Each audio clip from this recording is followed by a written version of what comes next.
What's going on, fellas? Welcome back. So I guess we're gonna go ahead and get this coil unplug video started. So as I showed you in the last video what you're gonna need to go ahead and get this done, I'm gonna go a little bit further in detail with that. You're not only gonna need the parts that I mentioned the last time, but you're also gonna need some additional pieces of information for sure. So we're gonna go through a couple bits of those things real quick, and then we're gonna go ahead and get started with installation. All right, so here's what I removed from the car so far. I went ahead and started that process. So I removed the ignition coil. We're not going to use this anymore because each coil pack has its own internal coil. And then I removed the 4 spark plug wires, the distributor little OEM Nissan cap or cover, and then I removed the OEM distributor. Now here's one of the reasons why I had stated the last time why I wanted to get rid of this as well. Well, because not just because it's old, right, and it worked just fine. I did put a new OEM O-ring in it when I went ahead and redid the car, but it was leaking, and you can see here I cleaned it up a little bit, but it's pretty much leaking all the way down here. There was a trail actually going down the motor all across like the bottom of the front of the transmission. So there was a trail of oil that came from below the distributor and went all the way down actually the transmission. You guys can't really see it, but what I did was yesterday I went ahead and cleaned it up as much as possible. So I got some purple power and just rinsed it down. There's a little water still there. So I did install the 20V CAS, the cam angle sensor.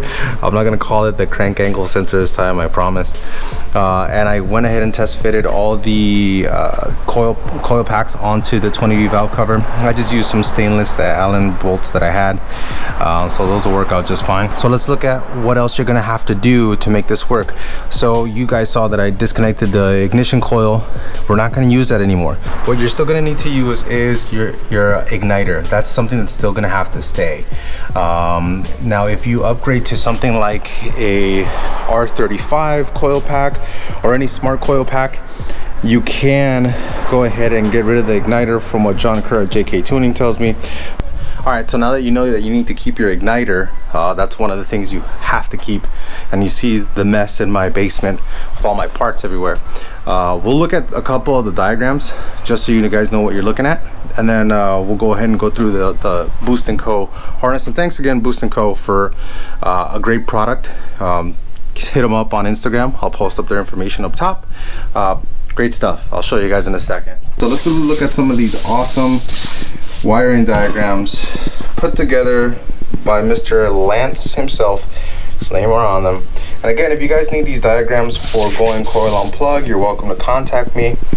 I'll put our email up top, and then I'll go ahead and email them to you. He was nice enough to forward them to me and a couple other people, and he just wanted to have this go out to the community if they need it. So as you can see, this is using the 20V stock coil packs, and the way Lance gives it to you, it's really simple. So you can daisy chain the 12-volt power for the coil plugs here, and then so on the second one you can also daisy chain the ground for that will actually get connected to the cylinder head.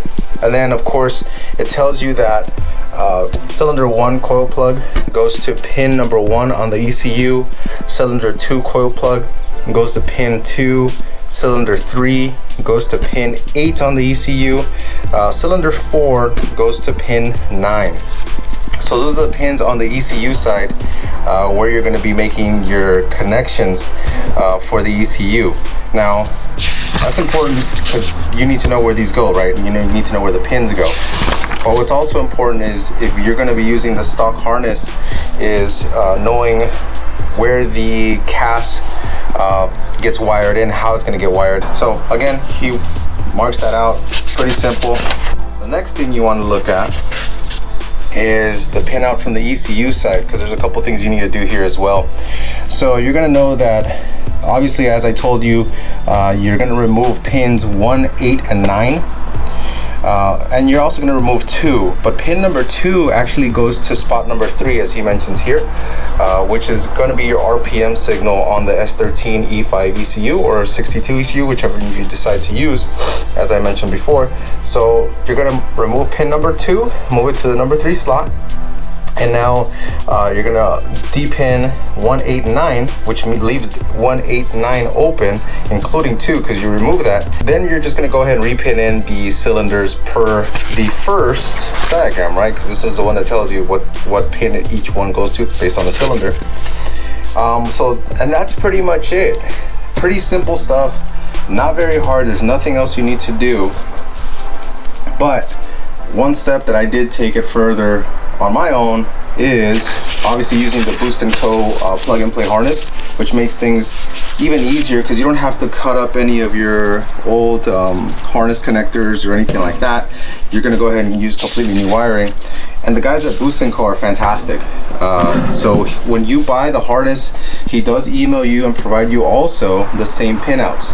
It tells you the same thing, right?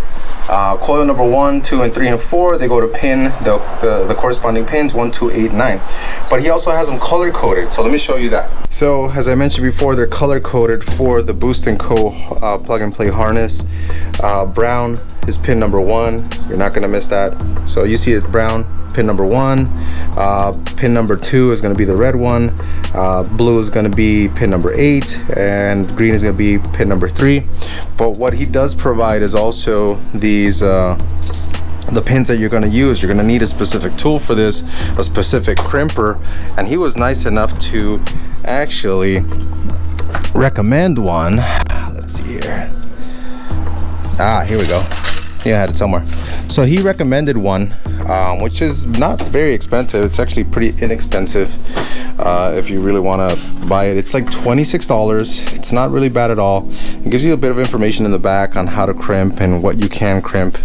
That is one thing you are going to have to do with this plug and play harness that Boost & Co. provides, but that's also to keep these pins safe, because these pins are pretty fragile. So you don't want to push these through the firewall, through the ECU grommet, and then damage these. So that's pretty cool. And then he also tells you here there's 2 additional connections, which is these 2 here. These 2 additional connections do have an additional place where they must go. So that's actually highlighted and mentioned here. So it tells you right here, white goes to pin 22 and green goes to pin 31. And then obviously the red portion goes to an ignition 12-volt source, and black is just a ground. So here it goes. So he does have it fused here for the 12-volt source. And so all this is already daisy chained and put together. Oh, I already got it dirty. It's already daisy chained and put together, which is kind of cool because you don't have to worry about anything like that. So I'm gonna show you guys how easy it is to install this. So just to show how easy this is, I'm gonna try to do it one-handed for you guys. So here's the harness. Again, I had already pre-installed the coil packs onto the 20V valve cover. So plug number 1, 2, 3, and 4. Pretty easy so far, right? So now you just have to pick a spot where you can go ahead and ground this on the cylinder head. There's a spot right here that you can go ahead and use. There's a spot right here that you can go ahead and use. Just anywhere you can get a good ground on the cylinder head, that's what you're going to want to go and use. And this is the other main portion of the harness, right? So all this does is plug in right there, done. And then because this plugs into this portion, boom, connected. So now again, I just need to figure out that ground and then run this into the engine bay and then start depinning some stuff. All right guys, so I'm gonna do the best that I can to show you what we got going on here. So what I did was I got some painter's tape. I'm gonna go ahead and mark out, label out all the pins that we need. Again, we need pin number 1, number 2, number 8, number 9, and pin 22 and 23 only if you are using the Boost & Co. plug and play harness. So we're gonna go ahead and look for those pins now and then mark them up. Now, of course, I don't know what pin is what by memory, so luckily for us, right, we have these awesome wiring diagrams by Lance and by Boost & Co. So easy way to do this is the way we're looking at this pin out is we're looking at it, have it upside down. So this is gonna go, no, I'm looking at it right side up like this. So easiest way to look at it, this is facing you. So we have to do cylinder number 1 is the 7th pin over here.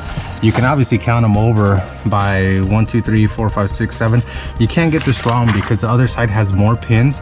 The right side has 8 pins instead of 7 like this side has. So that's how you know what side is what. And then you can see that the bolt is a little offset to the left here. And if you look at it this way, you see that the bolt is a little offset to the left and it has a little orange portion there, which is right there. So let's go ahead and label these things out. All right, so we have, based on Lance's diagram, if you were just only to wire in your coil on plug using the OEM 20V harness, like I showed you guys in the previous video, that's all you would need to do here, right?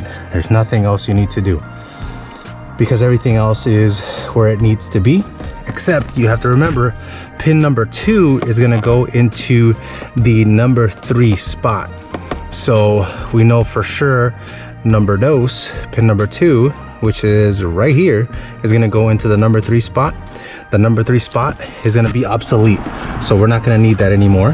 But I also need to label 2 more because for the Boost & Co harness, I do have to go into pins number 22 and 31. So I have to label those, and those are on the opposite side.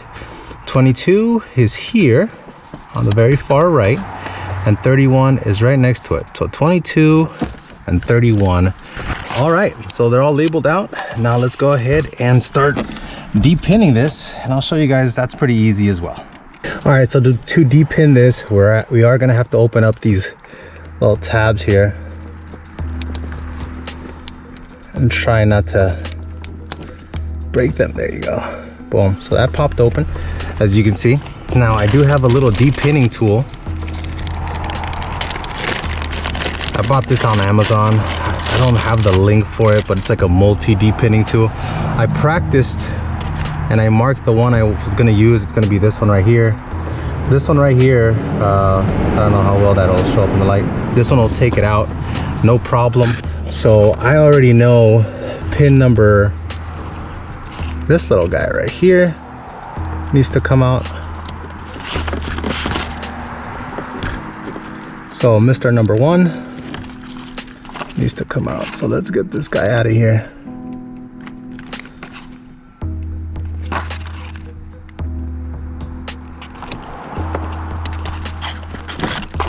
Boom, number 1 is out.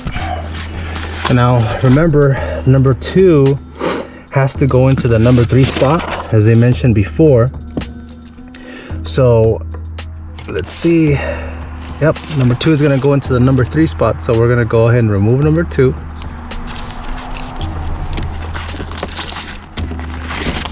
And this is number 2 right here. So yeah, I labeled it. And this is why I labeled them, because once you start removing stuff, you don't want to forget where it went. So that's number 2 right here. And number 2 is going to go into the number 3 spot, which is the one right next to it, which is this guy. So this is 3. So we're gonna put number 2 into the number 3 spot. And there you go, that's in. All right, so we've done that. And then we can also remove ignition, the number 8 and number 9 spot as well. It's the same thing. We want to go ahead and just safely and gently pry this up a little bit. There you go. Cool. And then you want to push out number 8 and number 9 with your little depinning tool here. So number 8 comes out. Number 9 is right next to it.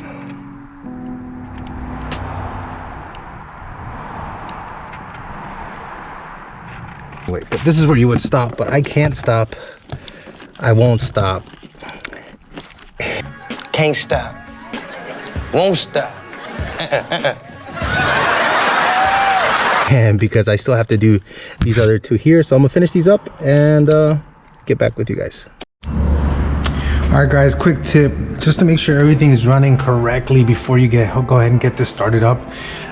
It's always a good thing to check continuity, because once you go ahead and crimp the ECU pin out and push them in, you want to make sure that the ECU is making contact with them, so you know signal's going to the ECU and it's receiving the coil pack signal. So I set up a quick continuity test. So we're gonna hear for the fluke meter to go ahead and beep. So there you go, we got continuity. That means we're running, we're good. There's signal at the ECU side, so I'm gonna go ahead and do the other 4. And then that way I know for sure that there is signal on that side. All right guys, so one more test. I went ahead and ran ignitioned power source to the coil packs. Of course, you're not gonna run constant power to them.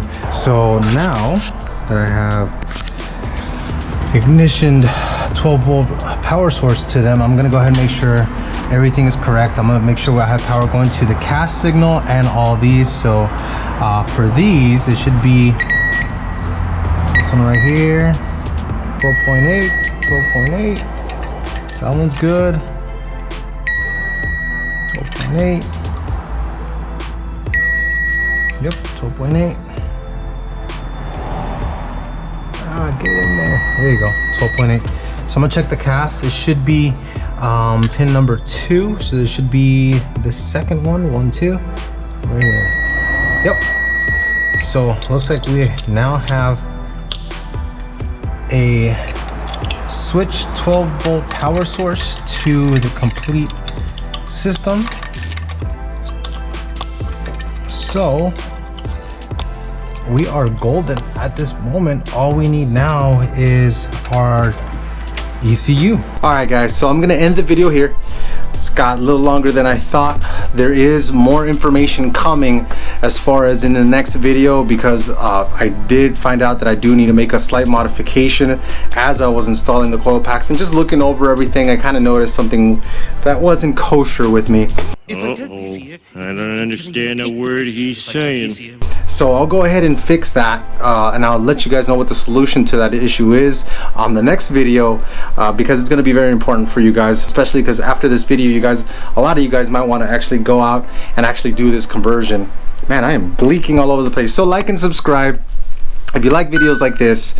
Again, like and subscribe. I do appreciate all you guys being so patient and having to deal with my poor lighting here in my underground parking lot. For AJ, Sergio, Caesar, Robert, Leo, and the whole BSA crew, peace and subscribe. Laters, be safe.